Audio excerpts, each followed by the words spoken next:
Personover Voice. Malawak ang ngisi ko habang nagbibihis. Naririnig ko ang pagrereklamo ni Bella dahil hindi nito nakakausap si Mando. May iniutos ako kay Bianca para hindi makontak ni Mando si Bella at ganoon din ang dalaga.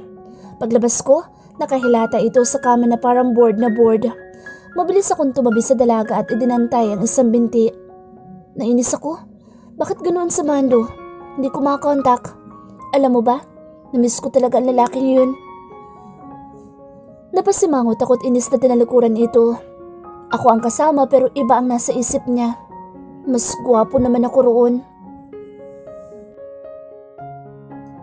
Bella's Personover Voice. Hindi mawala-wala ang kaba sa dibdib ko. Pagsakay ng bangka na ayon dito ay narentahan nito at siya maghahatid sa amin sa Isla Guerrera. Pero na makalayo kami sa Pampang, napansin ko ang signage na nasa tuktok ng hotel. Isla Guerrera? Pupunta pa lang kami ng Isla Guerrera. GM, di ba Isla Guerrera yun?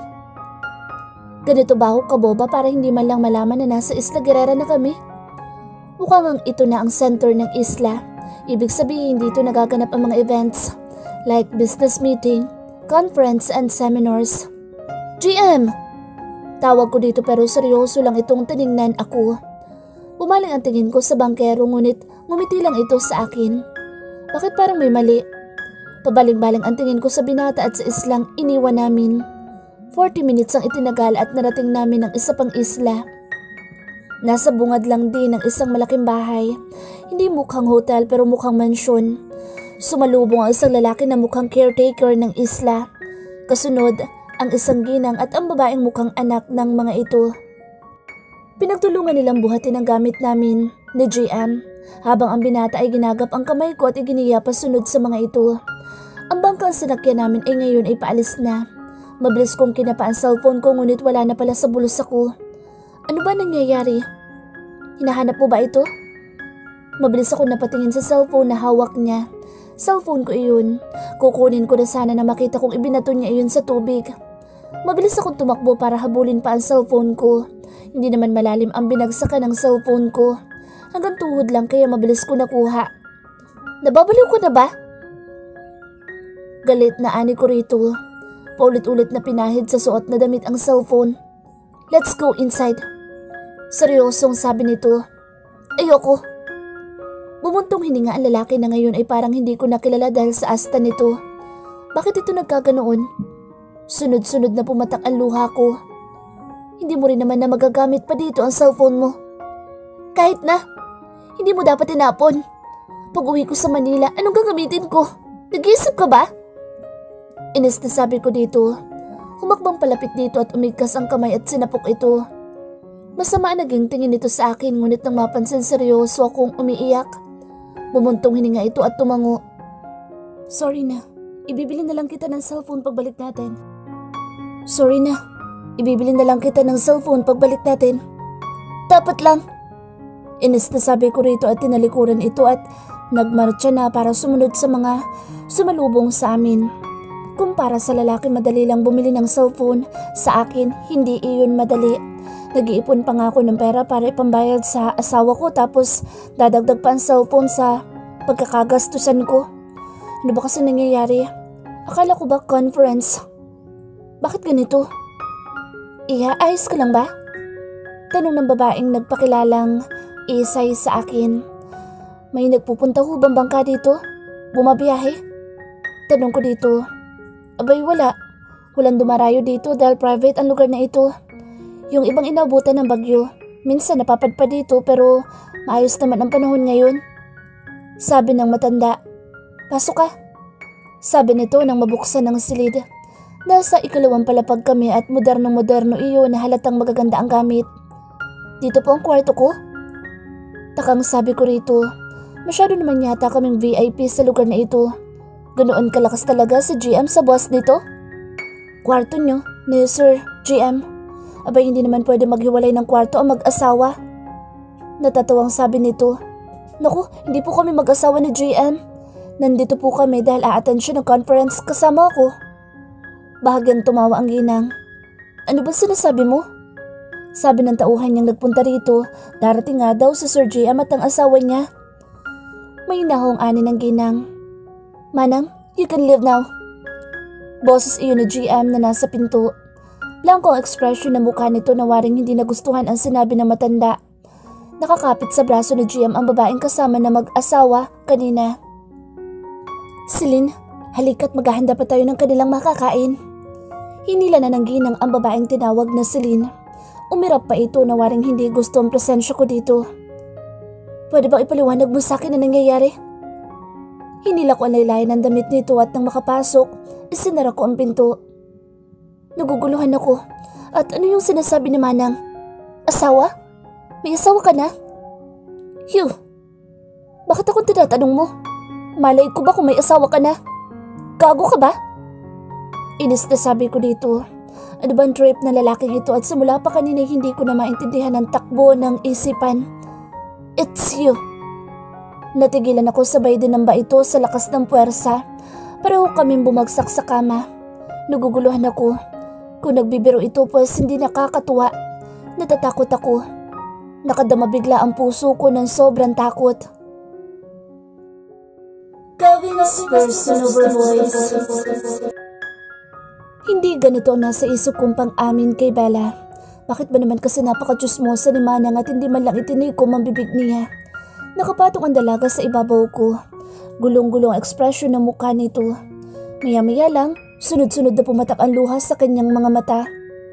Ikaw ba? Ikaw ba?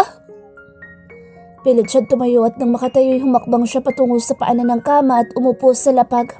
Pumapatak ang luha nito ng walang humpay. Shit, this is not what I planned. Damn it. Ikaw si Gavin Mix, Villaflor?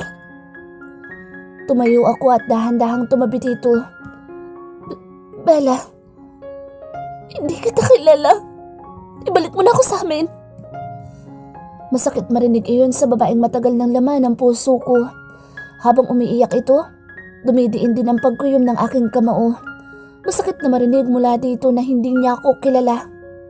Bagay akong tumawa at naging malungkot ang ekspresyon ng aking muka. Ibalik mo na ako kila mamang at papa. Natatakot na ako dito. Hindi kita kilala. Bahagi akong ngumiti at sinapo ang pisngi nito. Hindi naman ito pumalag. Pinahid ko ang luha niya bago muling nag-iwas ng tingin sa asawa. Ibalik mo na ako. Gavin Mix, Villaflor. Pwede bang GM na lang? Mabilis itong umiling. Ang kilala kong GM, close lang sa company boss. Hinihiram lang ang kotse ng boss. Ipinadala lang kasama ko sa conference na ito. Yung Gavin Mix na kilala ko, kinamumuhian ko yun. Kasi ang dami kong pangarap na hindi ko na ninais na abutin dahil sa ginawa ng taong yun. Itinala niya ako sa isang kasal na naglimita sa akin na maging malaya. Kung ikaw yun, namumuhi ako sa'yo. Tumayo ito't nagpahid ng luha at lumabas na ang silid. Tulala ako nakasunod ang tingin dito. Ang nasa isip ko, dadahan-dahanin ko ito sa pagsasabi ng totoo. Hindi ganito na labis na nagulat ang aking asawa na ngayon ay walang pag-aalinlangan na sinabing namumuhi siya sa akin. Bella's personal voice. Kasalukuyan ako nandito sa cottage na nasa lilim ng puno ng niyog. Sobrang sakit ng ulo dahil sa pag-iyak. Mugto ang mga mata at sobrang bigat ng dibdib. Gusto ko nang umalis sa lugar na ito kahit pakadarating lang namin. Paano ba naman kasi? Kadarating lang may pasabog na agad. Ibig sabihin lang nito ay niloloko niya kaming lahat. Ang masaklap pa ay nagpaloko naman kami, lalo na ako. Pumasok na muna tayo sa loob. Umupo si GM sa tabi ko ngunit mabilis akong umusog palayo dito. Natatakot ako sa lalaki. Hindi ko siya kilala. Alam ko may paraan ka para masundo tayo dito. Please, ibalik mo na lang ako sa pamilya ko. Oo, slow ako pero ngayon naisip ko na kung ano nangyayari. Kidnapping ito. Dinala mo ako sa lugar na ito na puno ng kasinungalingan. Niloko mo ko. Sorry. Hindi mo ba pwedeng tanungin kung bakit ko ginawa iyon? Malungkot na tanong nito.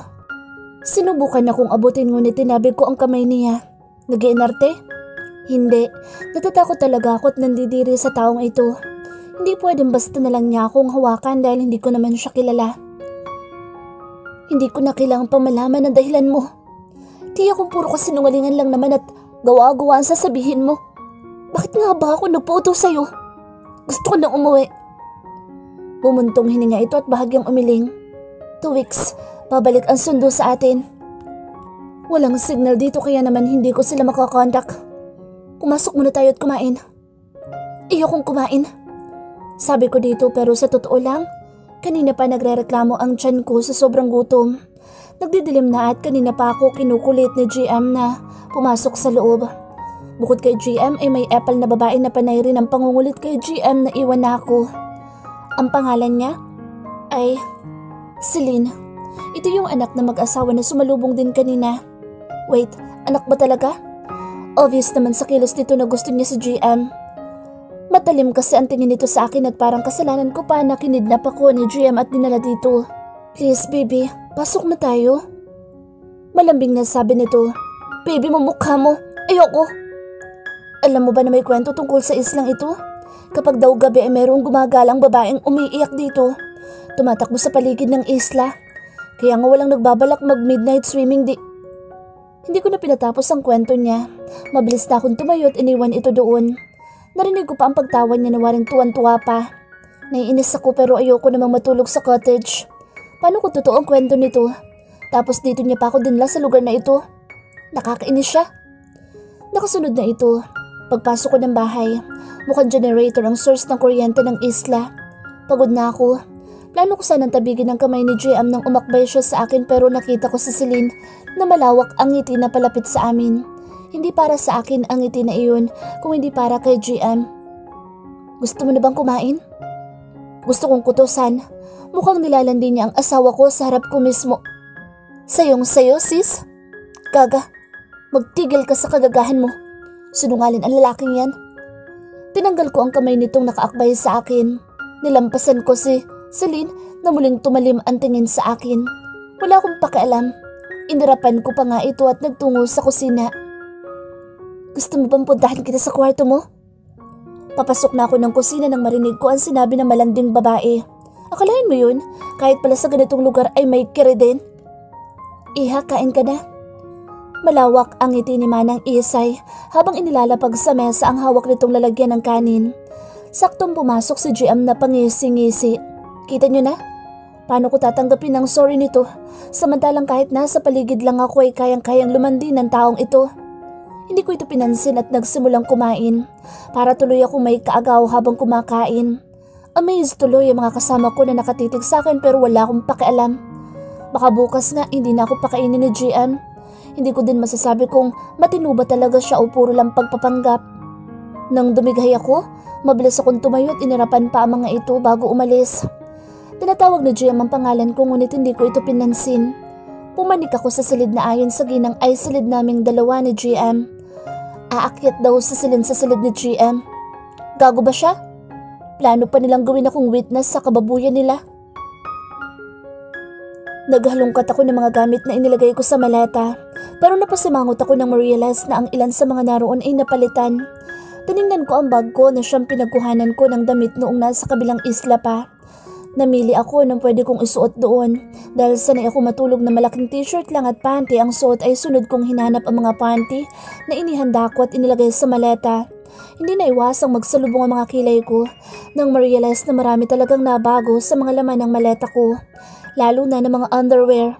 Hindi ako gaga na babaunin sa conference ay puro tibak. Imposible na si GM ang makikialam ng mga iyon. Kung tama ang hinala ko, nasa bahay lang ang sila rin. Out agad si Papang. Malabo namang si Mamang dahil na-eskandalo ito sa mga ganoong uri ng kasuotan. Si Bianca, yung kutong lupa na batang iyon. Paano ko niyan ngayon? Kawawa naman ang puwet ko kapag nagkataon. Calvin's personal voice. Pagpasok ko sa silid namin ni Bella, naririnig ko na itong naghihilik.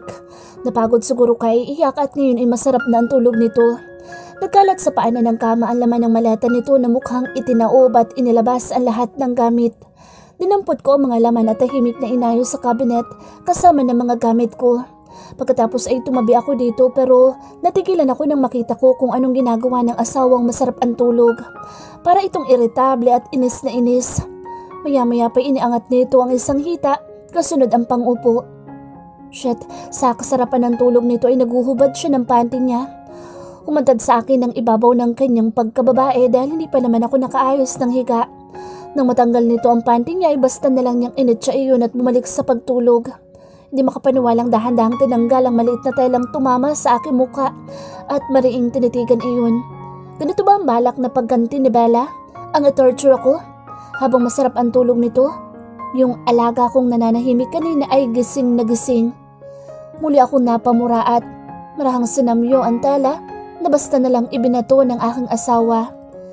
Nakakabaliw ang ganitong sitwasyon. Napabuntong hininga ko. Bella's personal voice. Nalimpungatan ako dahil sa pagyakap ni GM sa akin. Nagpangga pa rin tulog sa kamabilis ko iyong tinabi ngunit muli ako nitong niyakap dahil nakatalikod ako. Bukod sa pagdaga nito sa akin ay sinapo din nito ang akin.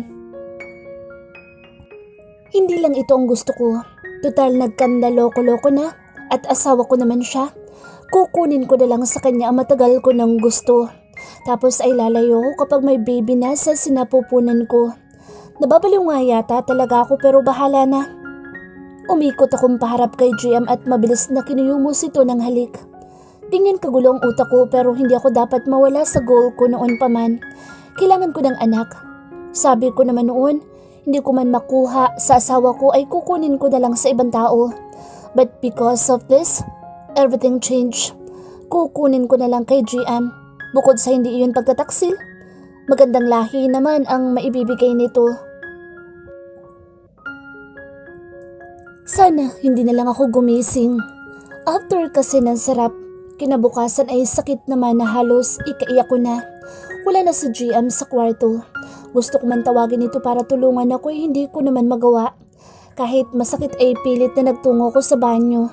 Hindi ko alam kung ano ang gagawin ko dahil kahit pigilan ko ang ihi ko ay nagtuloy-tuloy iyon. Nang makapaghugas, halos pagapang na akong bumalik ng kama. Kung alam ko lang na magkakaganito, dapat na-request ko kay GM na pabawasan niya iyon. Paidlip na sana ako nang pumasok ito. Nakapikit lang ako at kunwari tulog-tulugan. Pakiramdam ko ilalagnatin ako. Yung parang tatrangkasuhin sa sobrang bigat ng pakiramdam. Sinalat nito ang noo ko. Baby, kain ka muna. Iinom ka rin ng gamot. Ayos to ah. Alam na alam niya siguro. Sanay na sanay sa mga virgin ang kutong lupa na ito.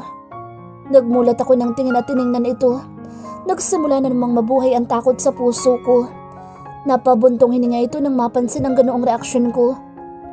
Gusto mo bang si Manang na lang ang mag-asikaso sa'yo? Mabilis akong tumango at muling isinubsob ang mukha sa unan. Bumuntong hininga ito at nagpa siya ng lumabas. 15 minutos din ang tinagal bago ko narinig ang pagbukas ng pinto.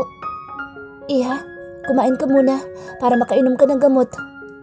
Konting galaw pa lang ng paa ko, gusto ko na magmura. Ako na muna mag-aalaga sa'yo. Sinamahan ni GM si Celine sa kabilang panig nitong isla. Parang mas lalong sumama ang pakiramdam ko sa sinabi ng ginang. Nakuha pa nitong sumama sa babaeng iyon samantalang ako'y parang imbalido sa sakit ng bajajay ko. Winasak nga niya ang aking paraiso. Matapos ang sarap, daig pa niya akong iniwan na sa impyerno.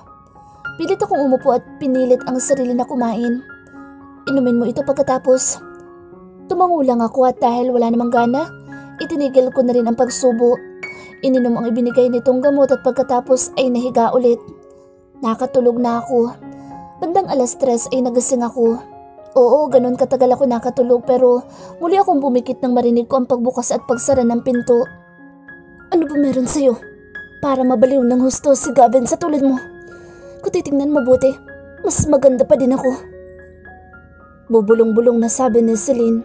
Pinakikiramdaman ko lang ito na may inilalapag na kung ano sa bedside table. Gusto kong matawa sa pagiging insecure nito pero ipinagpatuloy ko pa rin ang pagtutulog-tulugan. Kung tutuusin dapat namumuhi sa'yo si Gavin.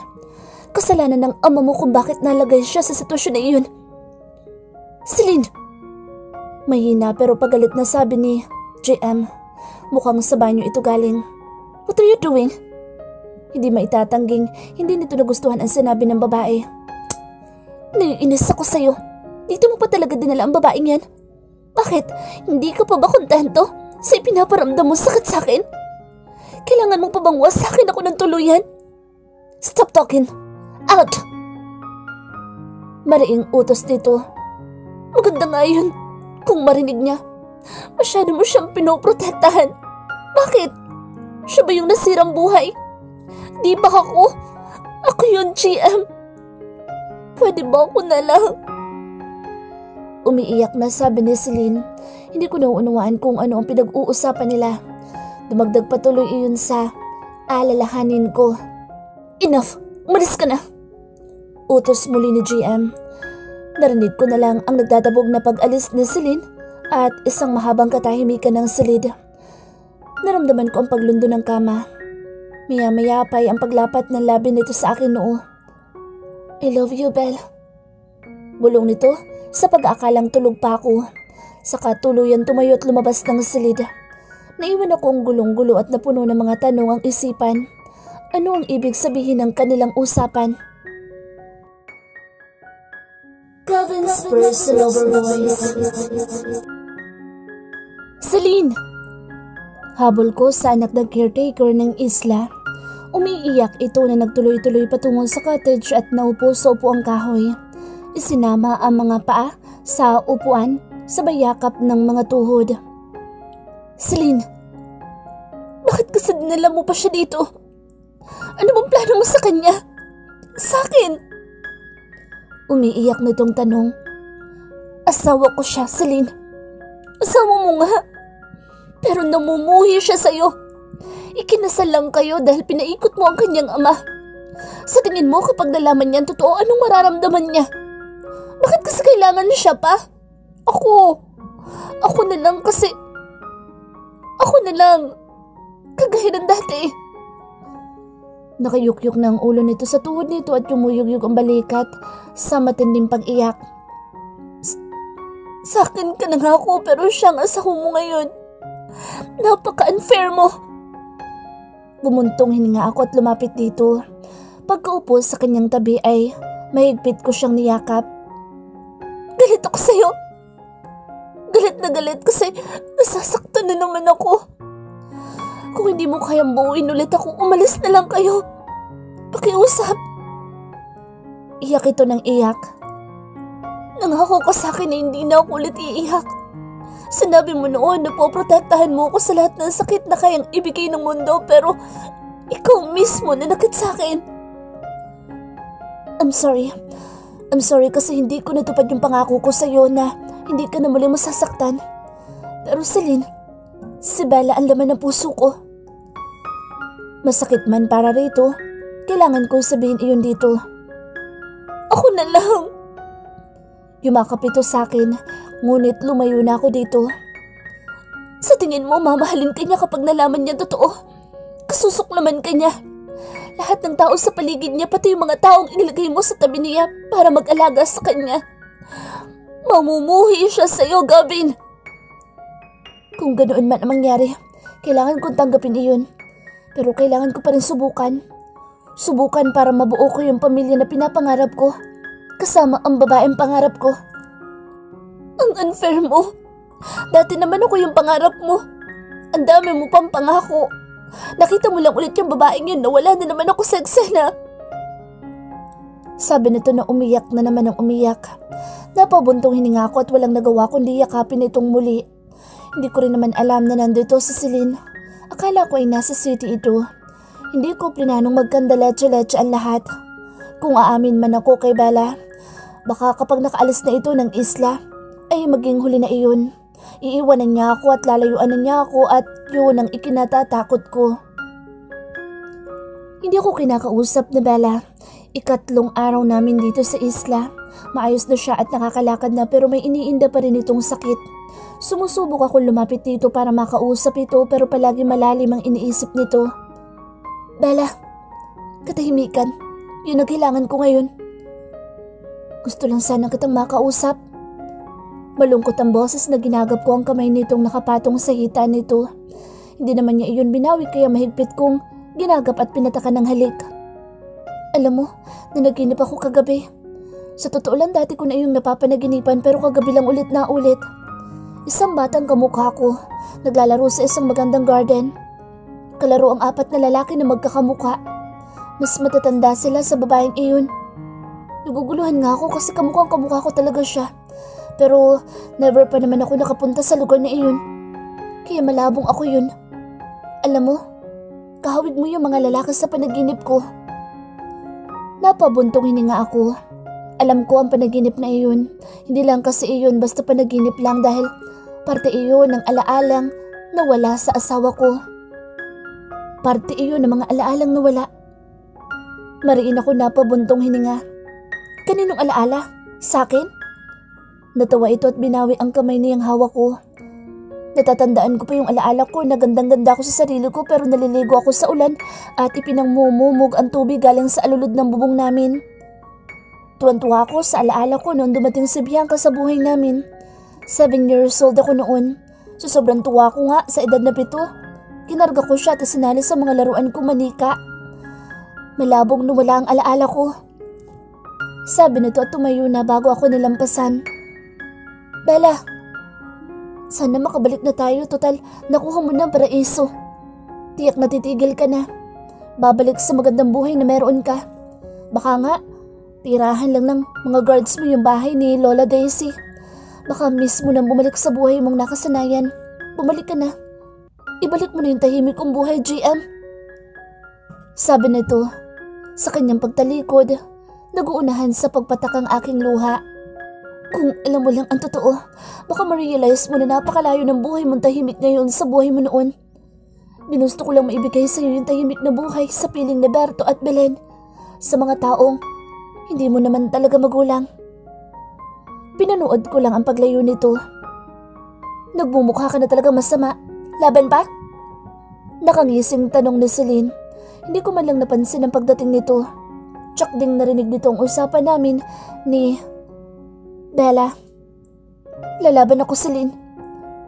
Kung ako kaya magsabi ng totoo sa kanya, total nang dahil sa kanya naging miserable ang buhay ko. Hinata ko ang braso niya na ikinangiwi niya. Hindi ka makikialam sa isyu namin mag-asawa. Bakit hindi? Bakit kailangan siya na lang lagi?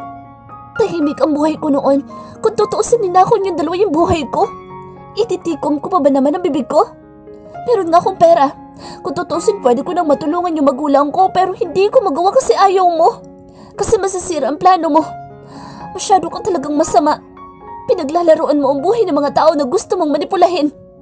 Hindi ka sasaya. Nakikita mo ba akong masaya, Celine? Tanong ko dito.